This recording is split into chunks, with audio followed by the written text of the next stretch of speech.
En el nombre del Padre, y del Hijo, y del Espíritu Santo. Amén. Dios te salve María, llena eres de gracia, el Señor es contigo. Bendita tú eres entre todas las mujeres.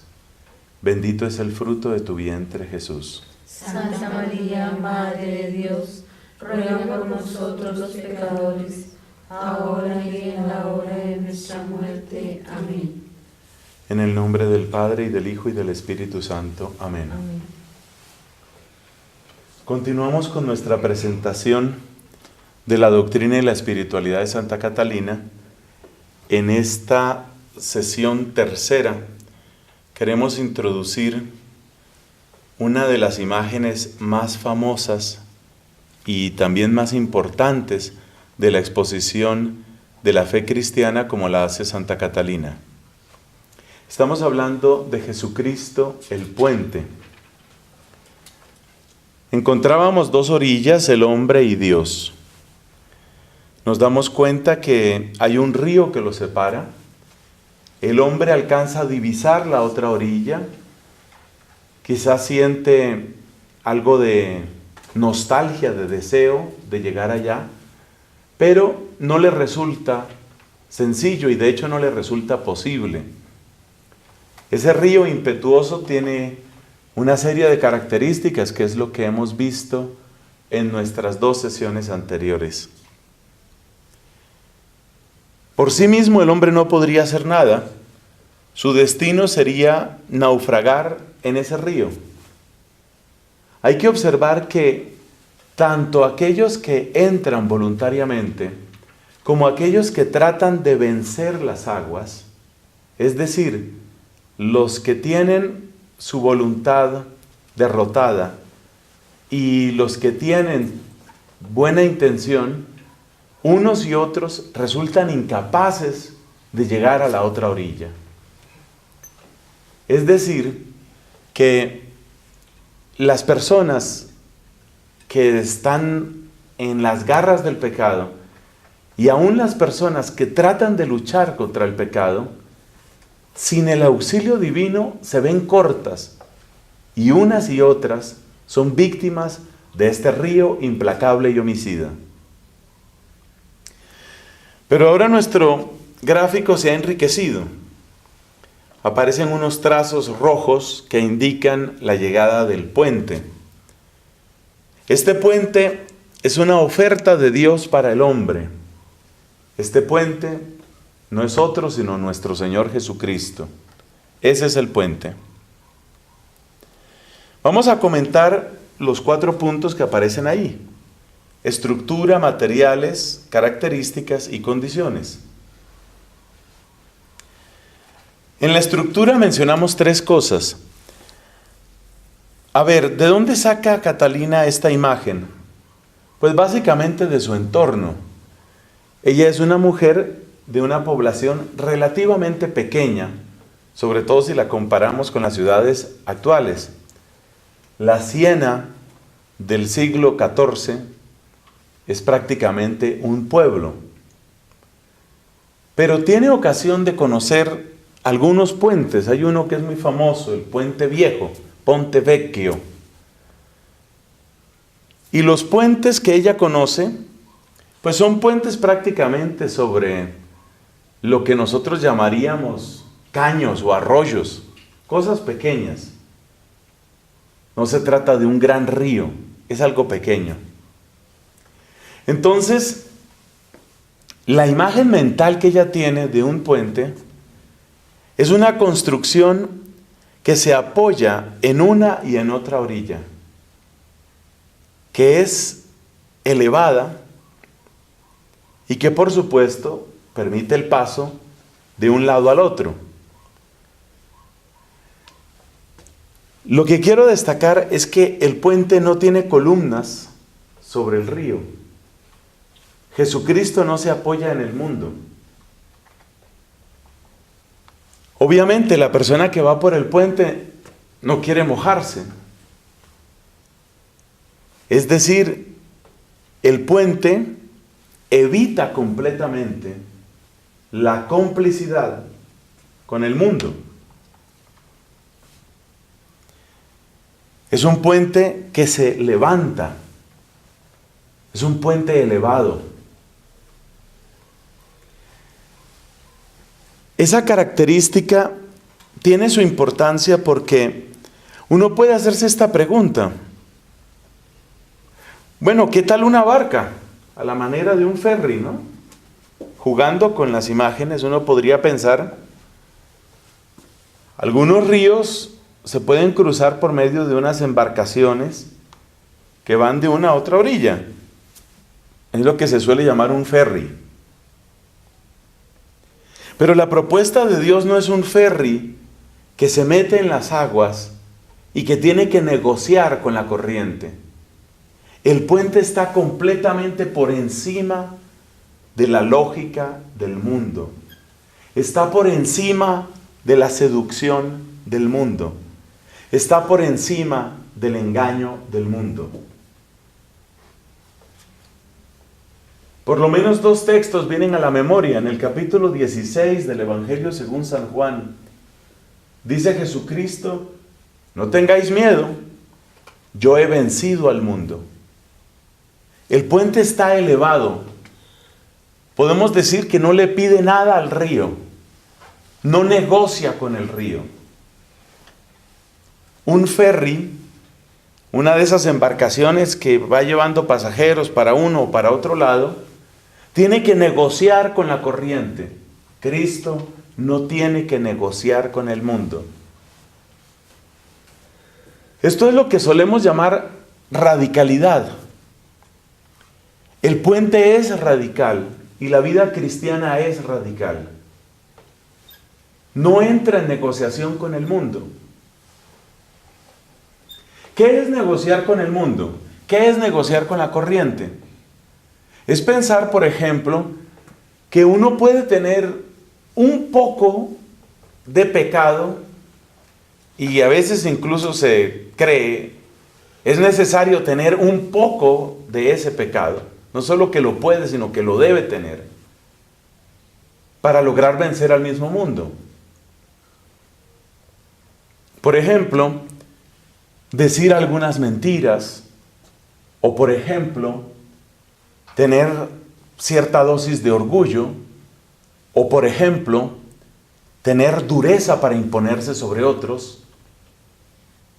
Hay cristianos que creen que algunas de esas características mundanas, como ser duro o saber decir una mentira o conservar el orgullo, son cosas necesarias para atravesar el río. Es decir, pretenden ser buenos cristianos conservando esas características. Ese sería el ferry. Es decir, el que pretende ganarle al mundo con las armas del mundo, el que pretende ganarle al mundo a base de astucia. Es decir, el mundo me dice mentiras, pero yo le digo mentiras más inteligentes. Me he encontrado gente muy orgullosa, pero yo sé cómo manejo mi propio orgullo. El camino del ferry es el camino de la astucia. El camino del puente es el camino de la inocencia. Literalmente la palabra inocencia lo que quiere decir es aquel que no conoce el mal y que tampoco ha sido conocido por el mal. Es decir, aquel que es ajeno al mal. El camino del puente es el camino de la inocencia. Mientras que el camino del ferry, eso de entrar a negociar con el mundo, a ver si diciendo unas mentiras, a ver si siendo duro en esto, a ver si siendo astuto puedo conseguir lo mío, es eso, es el camino de la astucia. Pero ¿qué dice la Escritura sobre la astucia? Dice que Dios caza a los astutos en su astucia. Además, toda la historia de la salvación, especialmente en el Antiguo Testamento, muestra que a todo astuto le sale otro astuto peor. Es decir, que cuando creemos darnos las de muy inteligentes y de muy astutos, a menudo resultamos casados en nuestra astucia. El hecho de que el puente sea elevado también está hablando de la necesaria independencia de la iglesia con respecto a los poderes de este mundo. Porque cuando la iglesia pretende apoyarse en los poderes del mundo para lograr su misión, algo logra, pero pierde demasiado. Yo creo que un ejemplo muy típico es lo que sucedió con la evangelización y la colonización aquí en América. En esa época había una especie de pacto que se llamaba el Patronato Regio. El Patronato Regio básicamente consistía en que la corona española era la gran patrocinadora de la obra evangelizadora. Eso significa que el sostenimiento de los misioneros corría por cuenta de la corona.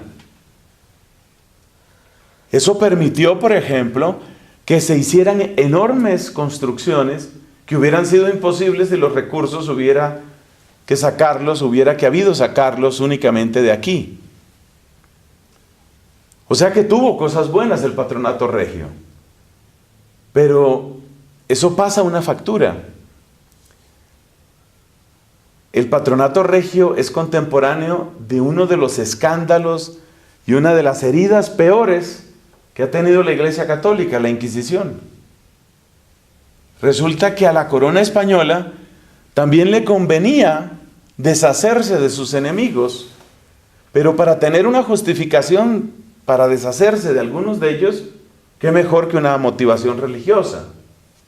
Por ejemplo, para adueñarse de unos cuantos bienes de judíos, qué bueno que aparezca la iglesia presentando al judaísmo como un enemigo, llevando a los judíos a juicio, a la Inquisición, expropiándole sus bienes, y ya te deshiciste del judío. Entonces date cuenta que cuando la iglesia se vuelve férrea y empieza a creerse muy astuta, porque tengo una chequera en blanco, tengo unos recursos enormes de la corona española, y eso parece una jugada muy inteligente, luego resulta que eso pasa una factura, y esa factura es bastante alta. ¿Quedaron las obras buenas? Sí. ¿Quedaron las heridas? Sí. ¿Hace cuántos siglos terminó la Inquisición española? Y sin embargo, todavía hoy hay personas que continuamente nos están recordando y restregando en la cara esas incoherencias y siguen encontrando en ese comportamiento de la iglesia una razón para no creer. Yo creo que eso ayuda a ilustrar la diferencia entre el puente y el ferry. El puente es, yo no dependo de poderes de este mundo. El ferry es, yo negocio con los poderes de este mundo, creyéndome muy inteligente, muy astuto, buscando mis propios fines. Tú dices que buscas tus propios fines, pero te repito, a cada astuto le sale otro astuto peor. Entonces, esa es la estructura general. El puente únicamente se apoya en las dos orillas, porque el puente es al mismo tiempo Dios y hombre. Tiene al mismo tiempo la naturaleza humana y la naturaleza divina. Su estructura es entera, elevada, no tiene nada que ver con el río, no le pide nada al río, y de esa manera asegura el paso, la unión entre Dios y el hombre. Pasemos a la parte de los materiales, que es muy interesante. Los puentes que conoció Catalina eran construcciones bastante elaboradas. Eran puentes básicamente de piedra y con una forma de arco. Para subir al puente había unos escalones, y aunque se trataba de construcciones relativamente cortas, no era extraño que hubiera en la misma construcción, por ejemplo, una tienda o una venta, ahí en el puente. Estamos hablando, por supuesto, de puentes que eran peatonales. A lo sumo, alguna persona tendría que pasar con lo que hoy llamamos una carretilla, algo parecido. Bueno, esos fueron los puentes que ella conoció, y la imagen que ella tiene de puente es ese puente hecho de piedra. Piedras en forma de arco, piedras que se levantan y que unen las dos orillas. Entonces ella toma estas piedras y las asocia con las virtudes. Porque se da cuenta que la vida humana requiere virtudes, requiere verdaderas virtudes, como la llama ella. Y esas virtudes tienen que encajar unas con otras, así como las piedras en una construcción. Y esas virtudes tienen que estar unidas unas con otras, además, con una argamasa, lo que vino a ser precursor o precursora del cemento y del concreto que conocemos nosotros. Piedras que se elevan, que encajan, que forman unidad y que tienen una argamasa que las pega. Esa es la idea de los materiales. ¿Cómo aplica esto, Catalina, a la vida del cristiano y a la vida de Cristo? Se da cuenta ella que en Cristo hay una serie de virtudes. Por ejemplo, Cristo es generoso, es sincero, es honesto, es humilde, es puro. Cada una de esas cualidades de Cristo, cada una de esas virtudes eleva. Habla de una altura. Pero además, estas virtudes, por decirlo de alguna manera, se complementan y encajan perfectamente. Miremos el caso de dos de ellas, la humildad y la valentía, el valor.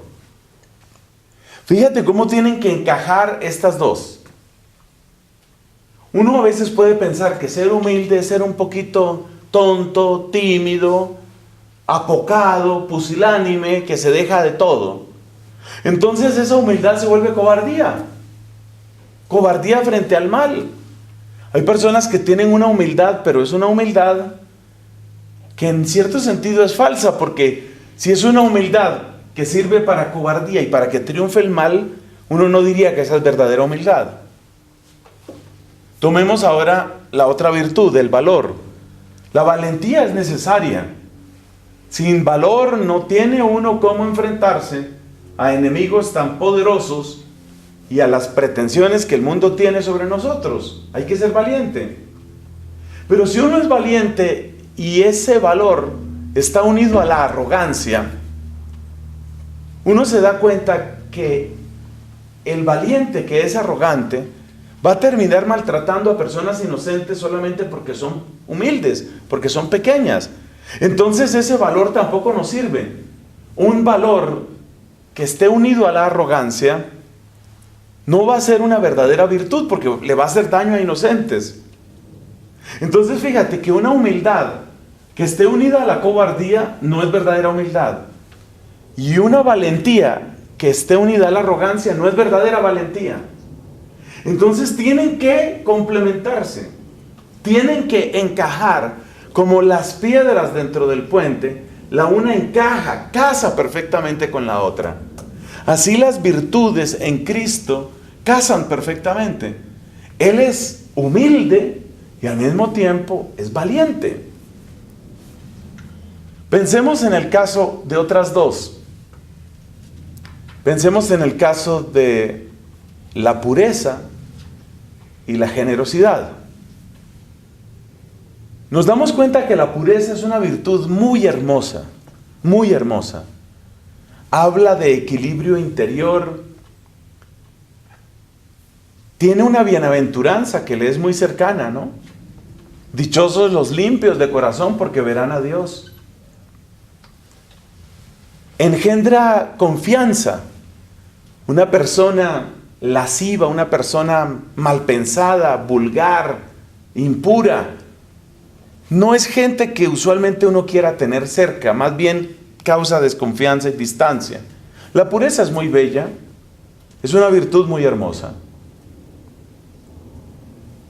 Pero resulta que por guardar mucho la pureza, por no correr el riesgo de contaminarse con nadie y por no ser nunca malinterpretado de nadie, se puede caer en la tentación de una especie de pureza, pero con egoísmo. Entonces esa ya no es verdadera pureza. Porque si la pureza se convierte en un pretexto para encerrarme en mí mismo, en mis intereses y no mezclarme con nadie, porque ¿qué tal que eso se malinterprete? Esa ya no es pureza. No es verdadera pureza. Esa es una pureza mezclada con egoísmo.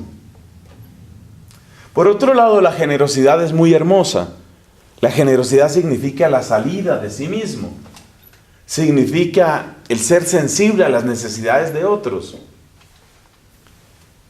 Pero a veces encontramos personas que son muy generosas, que realmente son tan generosas, que quieren compartir y quieren que les compartan todo, por ejemplo, también el cuerpo.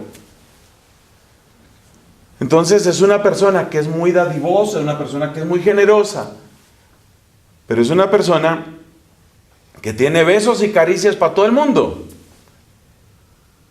Es una persona ambigua en su trato y es una persona que muchas veces sobrepasa el límite. Es generoso, pero no es casto, no es puro. Es una persona generosa, pero es lujuriosa.